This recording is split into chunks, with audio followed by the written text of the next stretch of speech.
तो आज के इस गहरे विश्लेषण में हम एक बहुत ही एक ऐसे मामले की पड़ताल करने वाले हैं जो पूरे 34 साल तक चला। हाँ, 34 साल एक बहुत लंबा अरसा होता है। बिल्कुल। और हमारा मिशन आज यही समझना है कि 3 दशकों तक चले इस मुकदमे में न्यायपालिका ने सबूतों और गवाहीरों को आखिर कैसे तौला। ठीक है, चलिए इसे विस्तार से समझते हैं।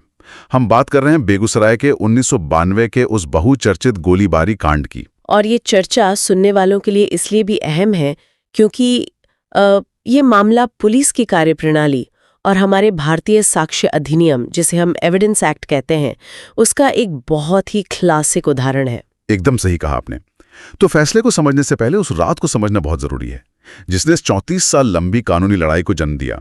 स्रोत सामग्री के अनुसार तारीख थी 28 जून 1992। जी, और जगह थी कपसिया चौक। हाँ, तो उस रात तत्कालीन नगर थाना अध्यक्ष यानी इस मामले के जो सूचक थे सैयद वसीम उल हक, उनको एक गुप्त सूचना मिलती है। देखिए, उस दौर में मुखबिरों की सूचनाएं ही सबसे बड़ा हथियार होती थी। बिल्कुल। सूचना ये थी कि कपसिया चौक के पास एक मकान है, दयाराम सिंह का मकान, और वहां कुछ अपराधी छिपे हुए हैं और वो किसी बहुत बड़ी घटना को अंजाम देने की फिराक में है। तो ऐसे में पुलिस बल ने तुरंत उस घर की घेराबंदी कर दी और फिर जो हुआ वो बहुत भयानक था।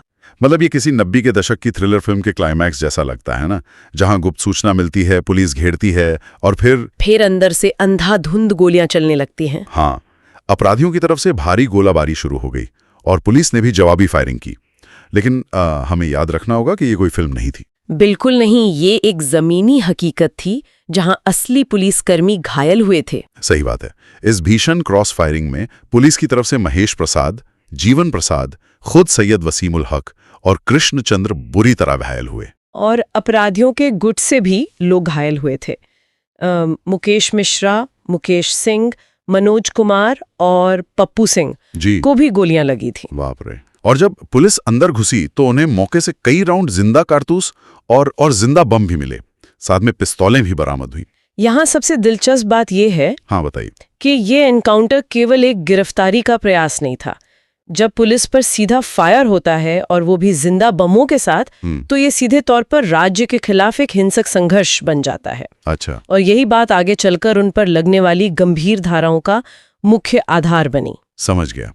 अब गोलीबारी के बाद जब पुलिस ने घटनास्थल से गिरफ्तारियां की, तो वहां से एक ऐसी कड़ी जुड़ गई जिसने इस मामले को अचानक से बहुत हाई प्रोफाइल बना दिया। जी, क्योंकि राजनीति का एंगल आ गया था। बिल्कुल। पुलिस ने मौके से 5 लोगों को गिरफ्तार किया, मुकेश मिश्रा, मुकेश सिंह, मनोज कुमार, पप्पू सिंह और शंभू सिंह। और पूछताछ तो होनी ही थी। हाँ, और जब पूछताछ हुई तो इन गिरफ्तार आरोपियों ने अपने बयान में बताया कि जो लोग मौके से भागने में सफल रहे, जो अंधेरे का फायदा उठाकर भाग गए, उनमें शंकर कुंवर और पूर्व सांसद सूरजभान सिंह शामिल थे, जो कि उस इलाके के बहुत बड़े नाम थे। बिल्कुल। और यहाँ कहानी वाकई बहुत दिलचस्प हो जाती है। मेरा एक सवाल है यहाँ पर। हाँ, पूछिए। अगर सूरजभान सिंह घटनास्थल पर नहीं मिले और उनका नाम सिर्फ गिरफ्तार किए गए सह आरोपियों के बयान के आधार पर सामने आया, तो क्या कानून की नजर में सिर्फ किसी का नाम लेना उसे दोषी साबित करने के लिए काफी है? ये बहुत ही तार्किक सवाल है। देखिए, आपराधिक न्याय प्रणाली में सह आरोपी के बयान और ठोस सबूतों के बीच एक बहुत बड़ी खाई होती है। अच्छा, कैसे? असल में अदालतें जानती हैं कि एक फंसा हुआ अपराधी खुद को बचाने या मामले को भटकाने के लिए किसी का भी नाम ले सकता है। हाँ, नाम लेना तो बहुत आसान है। बिल्कुल। इससे अभियोजन पक्ष यानी प्रोसिक्यूशन के लिए सबसे बड़ी चुनौती यही साबित होने वाली थी कि उन भागने वाले लोगों की मौजूदगी को अदालत में साबित कैसे किया जाए। तो सिर्फ बयान के आधार पर आप किसी को सजा नहीं दे सकते, आपको उसे साबित करना पड़ेगा। एकदम सही। और इसी बात को साबित करने के लिए अभियोजन पक्ष को 3 दशकों का लंबा सफर तय करना पड़ा। बाप रे, 3 दशक। स्रोत बताते हैं कि ये सुनवाई बेगूसराय के जिला एवं सत्र न्यायाधीश सह MP MLA कोर्ट के विशेष न्यायाधीश संजय कुमार तृतीय के न्यायालय में हुई। हाँ, नगर थाना कांड संख्या 186/92। जी। और अभियोजन पक्ष की ओर से विशेष लोक अभियोजक राजकुमार महतो ने इस मामले में कुल 19 गवाहों को पेश किया। 19 गवाह, जो कि एक बहुत बड़ी संख्या है। तो इस सब का असल मतलब क्या है? 19 गवाहों को अदालत तक लाना और 34 साल तक एक मामले को जीवित रखना, ये हमारी भारतीय न्यायिक प्रक्रिया की जटिलता को ही तो दर्शाता है ना। बिल्कुल दर्शाता है। और अगर हम इन गवाहों की सूची देखें तो ये बहुत विविधतापूर्ण है। हाँ, इसमें नित्यानंद प्रसाद, शिवकुमार शर्मा, विनय ठाकुर और प्रमोद कुमार शर्मा, बैजनाथ यादव, लाकेश्वर दास भी शामिल थे। और भी कई नाम हैं, नरेश शाह, नागेश्वर कामती, कृष्णचंद्र, बबलू मरांडी, टुनटुन कुमार, रुदल पासवान, महेश प्रताप, योगेंद्र दुबे। हाँ, और लग्नदेव सिंह, रामाशीष कुंवर और खुद तत्कालीन सूचक सैयद वसीमुल हक। लेकिन अगर हम इसे व्यापक संदर्भ में देखें तो इन सब में सबसे महत्वपूर्ण गवाह वो थे जो पेशे से डॉक्टर थे। आप डॉक्टर SM बाकर और डॉक्टर प्रकाश नंदन सिंह की बात कर रहे हैं? जी हाँ, इन डॉक्टरों ने ही उन घायलों का इलाज किया होगा। अच्छा, तो उनकी गवाही इतनी अहम क्यों थी? क्योंकि 3 दशक पुराने मामले में जब भौतिक साक्ष्य धुंधले पड़ जाते हैं तो मेडिकल रिपोर्ट ही वो वैज्ञानिक आधार होती है जो साबित करती है कि हाँ, गोलियां चली थी और घाव उसी समय के हैं।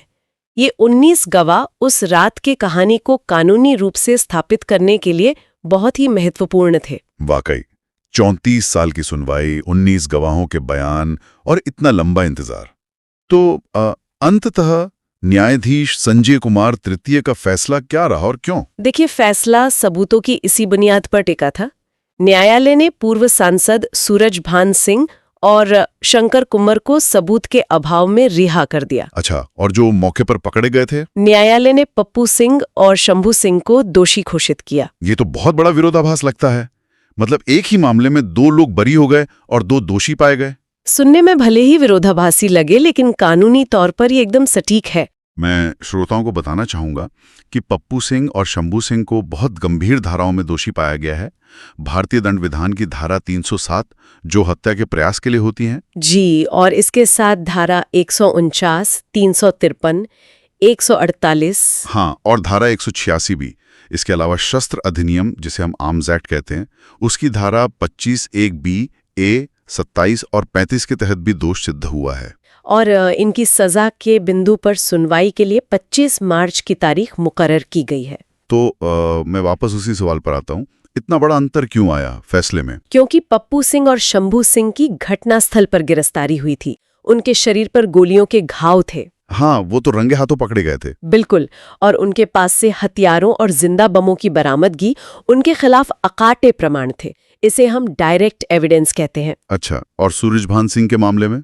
उनके खिलाफ केवल उन सह आरोपियों का बयान था। मतलब कोई ठोस सबूत नहीं मिला? जी, उन 19 गवाहों में से कोई भी उनकी उपस्थिति को संदेह से परे साबित नहीं कर सका, जिसे कानून की भाषा में बियॉन्ड रीजनेबल डाउट कहते हैं। समझ गया।